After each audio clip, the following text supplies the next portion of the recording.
오늘 우리에게 주시는 하나님의 말씀은 신약 성경 베드로전서 2장 18절로부터 25절까지 말씀이 되겠습니다.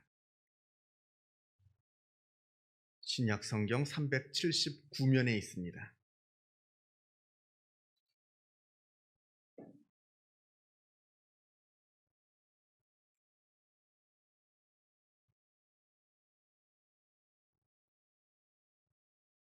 신약 성경 379면에 있습니다. 베드로전서 2장 18절로부터 25절까지 말씀을 봉독합니다. 이 계시의 말씀을 봉독할 때에 살아계신 하나님의 음성을 다 함께 들으실 수 있기를 바랍니다. 사환들아 범사에 두려워함으로 주인들에게 순종하되 선하고 관용하는 자들에게만 아니라 또한 까다로운 자들에게도 그리하라. 부당하게 고난을 받아도 하나님을 생각함으로 슬픔을 참으면 이는 아름다우나 죄가 있어 매를 맞고 참으면 무슨 칭찬이 있으리요. 그러나 선을 행함으로 고난을 받고 참으면 이는 하나님 앞에 아름다우니라. 이를 위하여 너희가 부르심을 받았으니 그리스도도 너희를 위하여 고난을 받으사 너희에게 본을 끼쳐 그 자취를 따라오게 하려 하셨느니라. 그는 죄를 범하지 아니하시고 그 입에 거짓도 없으시며 욕을 당하시되 맞대어 욕하지 아니하시고 고난을 당하시되 위협하지 아니하시고 오직 공의로 심판하시는 이에게 부탁하시며 친히 나무에 달려 그 몸으로 우리 죄를 담당하셨으니 이는 우리로 죄에 대하여 죽고 의에 대하여 살게 하려 하심이라. 그가 채찍에 맞음으로 너희가 나음을 얻었나니 너희가 전에는 양과 같이 길을 잃었더니 이제는 너희 영혼의 목자와 감독 되신 이에게 돌아왔느니라. 아멘. 스페인 속담 중에 날씨가 항상 맑기만 하면 사막이 된다 합니다. 우리는 날씨가 맑기를 바랍니다. 그러나 그렇다고 해서 늘 맑기만 하면 세상은 금방 사막이 되고 말 겁니다. 이건 우리의 인생도 마찬가지일 겁니다. 우리는 살면서 늘 좋은 일만 있기를 바랍니다. 예전에 제가 어느 분의 집에 신방을 가서 그 집 권사님한테 혹시 기도 제목이 있으십니까? 물었더니 그분이 아주 짧게 대답을 하시더라고요. 여의형통. 뜻하는 대로, 바라는 대로 다 형통하게 되기를 하는 그런 뜻입니다. 여의형통. 물론 이건 우리 모두 다가 바라는 바입니다만, 그러나 한번 생각해 볼 필요가 있습니다. 내가 바라는 대로, 내가 뜻하는 대로 세상 모든 일이 다 내 뜻대로만 다 이루어진다고 해서 그것으로 내가 과연 행복해질 수가 있겠는가? 우리의 행복이라고 하는 것이 과연 그것으로 충족될 수가 있겠는가?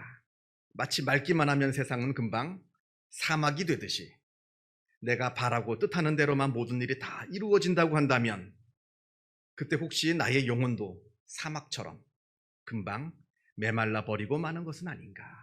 한번 생각해 볼 필요가 있습니다. 왜냐하면 여러분의 지금까지의 신앙생활을 쭉 한번 되돌아보시면 금방 이해가 되실 겁니다.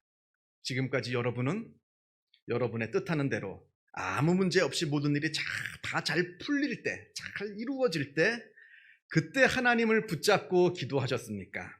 아니면 어려움이 닥칠 때, 위기가 왔을 때 그때 하나님을 붙잡고 기도하셨습니까?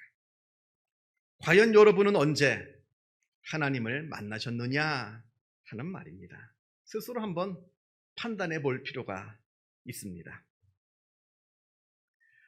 미국의 스탠퍼드 대학교 의과대학의 정신의학 그리고 중독의학 교수인 애나 렘키 박사가 쓴 도파민 네이션이라는 책이 있습니다. 아마존에서 무려 35주간이나 베스트셀러에 올라 있던 그런 책입니다. 지금 우리나라 서점에도 나가시면 만날 수가 있는 책이고요. 먼저 도파민이라고 하는 것은 우리 인간에게 쾌락과 즐거움을 느끼게 하는 생체 호르몬을 말합니다. 인간이 느끼는 모든 쾌락은 이 도파민이 분비가 될 때 그때 이루어진다고 합니다. 소소하게는 초콜릿을 하나 먹을 때 느끼는 그런 쾌감에서부터 시작해서 성적인 쾌락, 아니면 심지어는 마약을 할 때 느끼는 쾌락까지 인간이 느낄 수 있는 그 모든 쾌락을 관장하는 호르몬이 바로 이 도파민이라 합니다. 그런데 이 책 제목이 도파민 네이션, 직역하자면 도파민 국가, 도파민 나라 이렇게 되어 있는데 바로 쾌락만을 추구하다가 결국 도파민 중독에 빠져버린 나라, 바로 미국, 그리고 서구 문명 세계를 비판하는 그런 책입니다. 그리고 여기에 우리나라도 예외가 될 수는 없겠고요. 이 책에서 말하고자 하는 중요한 내용은 이겁니다. 우리의 인간의 뇌는 쾌락을 느끼는 부분과 고통을 느끼는 부분이 같답니다. 우리 뇌에서 쾌락을 느끼는 부분과 고통을 느끼는 부분이 동일하답니다. 그래서 우리 인간은 쾌락을 느낄 때 동시에 고통도 함께 느낀다고 합니다. 여러분들도 한번 경험해 보신 적이 있을 겁니다. 쾌락이 지나치면 오히려 고통스럽습니다. 경험들이 있으실 겁니다. 쾌락이 지나치면 오히려 고통스럽습니다. 예를 들면 이런 겁니다. 초콜릿을 처음 한 개 먹을 때는 너무나 맛있고 아주 기분이 좋다가도 2개, 3개, 5개, 10개, 20개 계속해서 먹으면 이게 괴롭습니다. 즐겁지가 않아요. 술도 처음 첫 잔은 마음을 즐겁게 해줄지 몰라도 이걸 계속해서 한참 오히려 심하게 먹으면 오히려 죽도록 괴롭습니다. 마약은 말할 필요도 없고요. 결국 우리의 인간은 고통을 피하고자 쾌락을 얻고자 합니다만, 그러나 그렇게 쾌락을 추구하면 추구할수록 더욱더 고통에 빠지고 만다는 겁니다. 이때 우리는 더욱더 그 고통을 잊고 싶어서 고통에서 벗어나고자 더 강력한 쾌락을 추구합니다만, 그러면 그럴수록 그 더 큰 고통에 빠질 수밖에 없는 것이 바로 우리 인간의 운명이다. 이 책은 말합니다. 자, 그러면 어떻게 해야 되느냐? 쾌락을 추구하면 추구할수록 더 고통스럽다면, 그렇다면 우리는 어떻게 진정한 행복을 찾을 수가 있겠느냐? 이 책에서 앞에서 말씀드리기를 우리의 인간의 뇌는 쾌락을 느끼는 곳과 고통을 느끼는 곳이 동일하다 말씀을 드렸습니다. 이때는 반대로 고통을 추구하라는 겁니다. 물론 그렇다고 해서 무슨 내 몸에 상처를 내고 그렇게 심각한 고통이 아니라요, 조금 불편할 정도의 아주 가벼운 고통, 조금 불편할 정도의 아주 가벼운 고통을 한번 추구하라 합니다. 역설적으로 그럴 때마다 오히려 즐거움을 얻을 수가 있을 것이다. 이렇게 이 책은 말합니다. 가장 대표적인 예가 운동입니다. 운동. 여러분들 운동 좋아하십니까? 운동 좋아하는 사람 별로 없을 거예요. 괴롭죠? 싫습니다. 힘들거든요. 재미가 없습니다. 운동이. 그렇게 보통의 대부분의 사람들은 운동하기를 싫어하고 괴로워합니다만, 그러나 운동을 다 마치고 나면 오히려 쾌감이 찾아옵니다. 즐거움을 느낄 수가 있다는 겁니다. 또 종교 생활도 마찬가지라 합니다. 따분하죠. 재미없습니다. 저도 잘 압니다. 여러분 이 자리에 앉아 있는 게 따분하고 재미없는 거 저도 잘 알고 있습니다.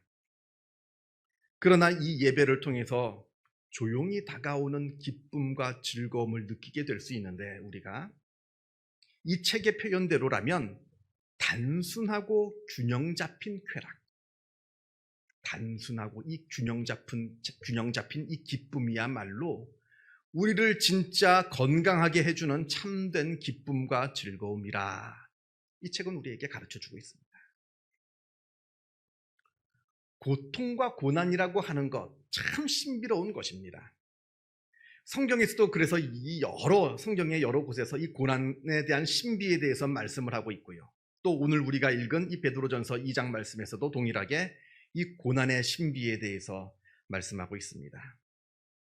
오늘 본문을 보면 3종류의 고난이 나옵니다. 오늘 본문에는 3종류의 고난에 대해서 이야기를 하는데, 첫째는 부당하고 억울하게 당하는 고난, 둘째는 내가 큰 잘못을 저질러서 내가 마땅히 당해야 되는 고난, 그리고 세 번째는 내가 의와 선을 위해서 내가 자발적으로 선택하여서 당하는 고난. 이 3가지의 고난을 이야기합니다. 자, 먼저 18절을 봅니다. 18절에 사환들아 이렇게 시작합니다. 여기서 사환이라고 하는 것은 이 당시 노예들을 말합니다. 로마 시대에 있던 노예들, 특별히 집 안에서 일하는 노예들, 오이케테스라고 부르는데, 그 오이케테스를 오늘 번역에서는 사환이라 이렇게 번역을 했습니다. 초대교회에는요, 비록 노예지만 예수를 믿어서 신앙생활을 했던 많은 사람들이 있었습니다. 노예지만 예수를 믿는 노예들이 제법 있었어요. 한번 생각해 보시기 바랍니다. 같은 하나님을 믿어요. 같은 예수를 믿고 있는데 누구는 부모를 잘 만나서 귀족입니다. 그런데 나는 똑같은 하나님을 믿는데 부모를 잘못 만나서 노예입니다. 같은 하나님을 믿고 있는데도 이렇게 세상에 부당하고 억울한 일이 어디 있겠습니까? 그래서 초대교회 안에서 이 노예들을 어떻게 위로해야 될까? 노예들을 어떻게 위로하고 노예들을 어떻게 권면을 해야 할까? 신약 성경을 보면 곳곳에서 이 노예들에 대한 위로와 권면이 나오는데 오늘 본문도 그러한 내용입니다. 자, 먼저 19절 말씀. 부당하게 고난을 받아도 하나님을 생각함으로 슬픔을 참으면 이는 아름다운 것이라 합니다. 여기서 아름답다 하는 것은 여러분들 성경 보면 이 반가로 해서 2번 이렇게 해놓고 밑에 보면 각 주에 헬, 은혜 이렇게 써져 있을 겁니다. 이 말은 우리나라 말로는 아름다우나 이렇게 번역했습니다만 헬라어 원어상으로는 카리스, 은혜라는 뜻입니다. 그러니까 헬라어 원어상으로는 은혜이지만 우리나라 말로는 좀 번역상 좀 부드럽게 번역하기 위해서 아름다우나 이렇게 번역했다 하는 것인데, 아무튼 이 19절을 헬라어 원어상으로 우리가 다시 해석을 하자 보면 아무리 억울하고 부당한 고난을 당한다 할지라도 하나님을 생각하면서 그것을 참으면 그게 은혜라는 겁니다. 여러분들 생각하는 은혜는 무엇입니까? 이건 굉장히 중요한 내용입니다. 우리는 흔히 은혜하면 고통이 없는 것, 어려움이 없는 것, 고통당하지 않는 것을 은혜라고 생각합니다만, 그러나 오늘 본문은 그것이 은혜가 아니라 오히려 고난을 참고 견디는 것이 은혜라 말씀합니다. 왜냐하면 20절에 죄가 있어 매를 맞고 참으면 무슨 칭찬이 있으리요? 그러나 선을 행함으로 고난을 받고 참으면 이는 하나님 앞에 아름다우니라. 자기가 무슨 잘못해가지고 벌을 받아가지고 고난을 당하면 그건 당연한 겁니다.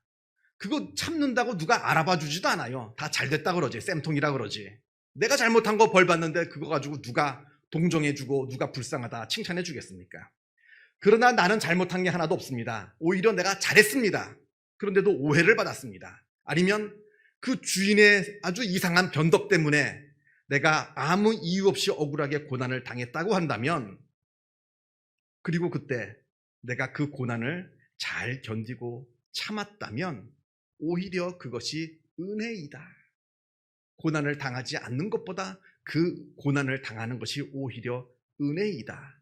왜냐하면 그 고난으로 말미암아 우리의 영적인 인격이 더욱더 성장하고 성숙하게 될 수 있기 때문에 그러하다 합니다. 로마서 5장 3절과 4절 말씀에 이런 말씀이 있습니다.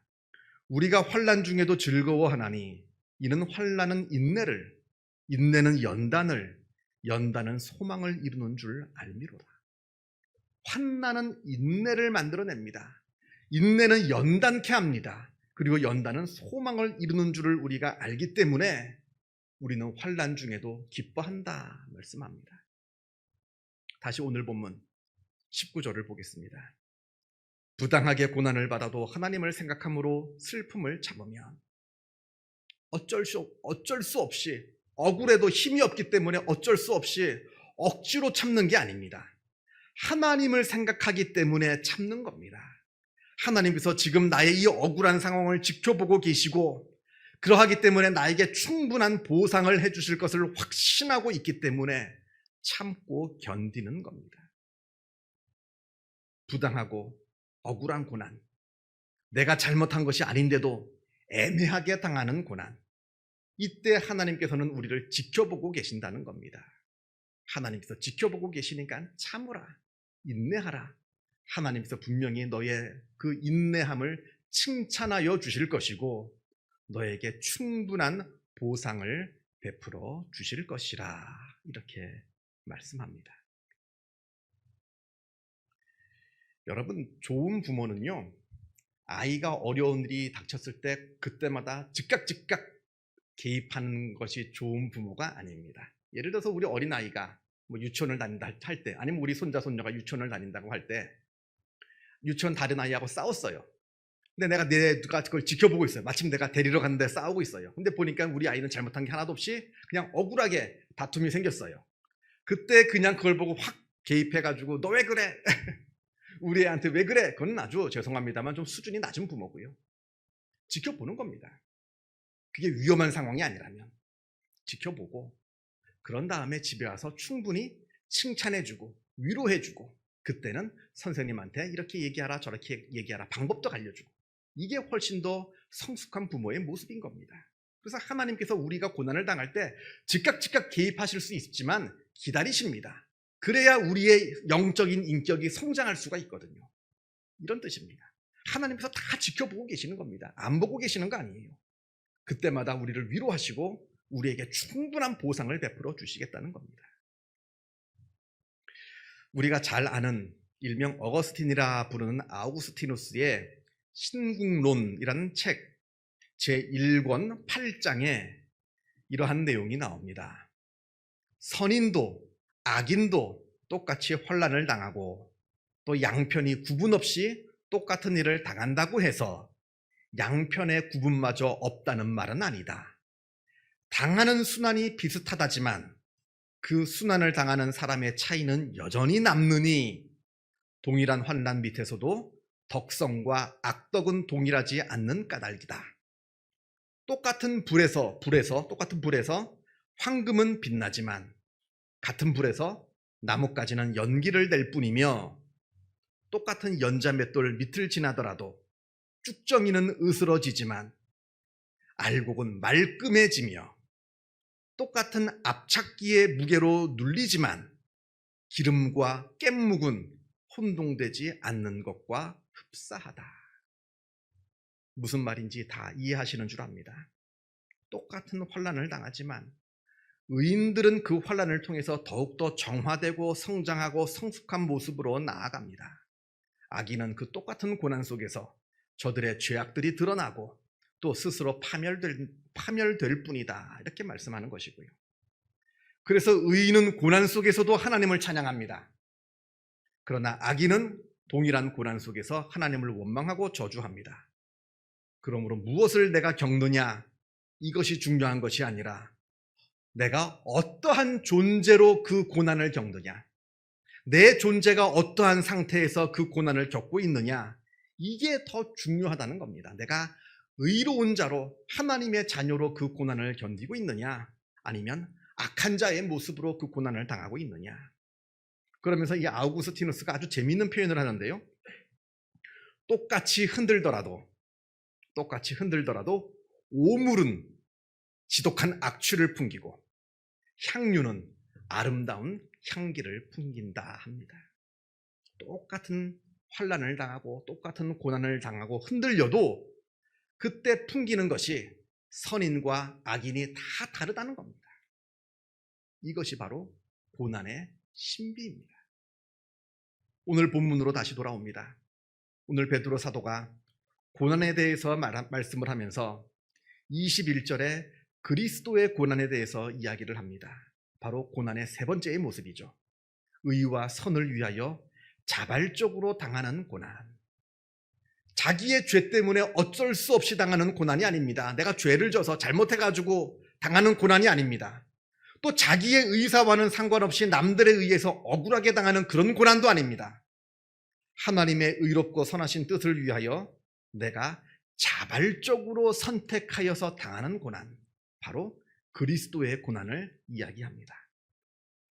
22절, 그는 죄를 범하지 아니하시고 그 입에 거짓도 없으시며 23절, 욕을 당하시되 맞대어 욕하지 아니하시고 고난을 당하시되 위협하지 아니하시고 오직 공의로 심판하시는 이에게 부탁하시며 24절, 친히 나무에 달려 그 몸으로 우리의 죄를 담당하셨으니 이는 우리로 죄에 대하여 죽고 의에 대하여 살게 하려 하심이라.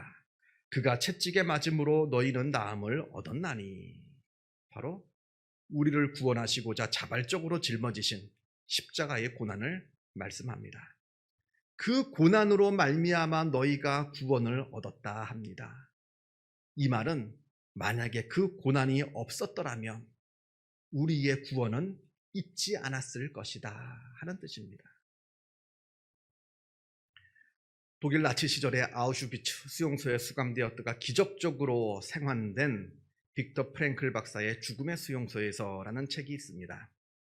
제가 설교 시간에 여러 번 제가 말씀을 드리는 책이고요. 또 여러분들에게 꼭 읽으시기를 권해드린 책이기도 합니다.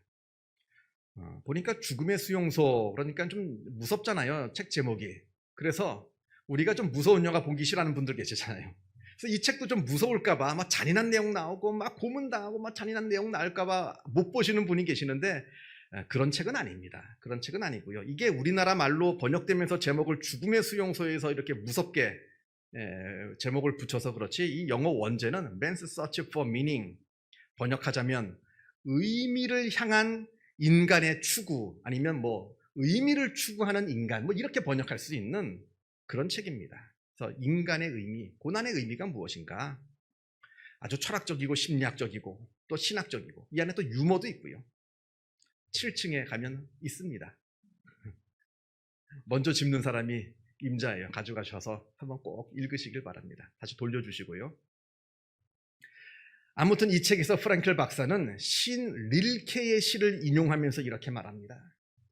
우리가 완수해야 할 시련이 그 얼마인고, 우리가 완수해야 할 시련이 그 얼마인고, 우리가 완수해야 할 시련이 있다는 겁니다. 시련은 무조건 나쁜 것 다 피해야 될 것이 아니라 우리가 완수해야 할 시련이 있다는 겁니다. 우리가 당하는 그 모든 시련 속에는 성취되어야 할 그 무엇인가가 숨어 있다는 뜻입니다. 만약에 우리가 그 시련이 싫어가지고 외면한다면 성취되어야 할 그 무언가는 절대로 성취되지 못할 겁니다.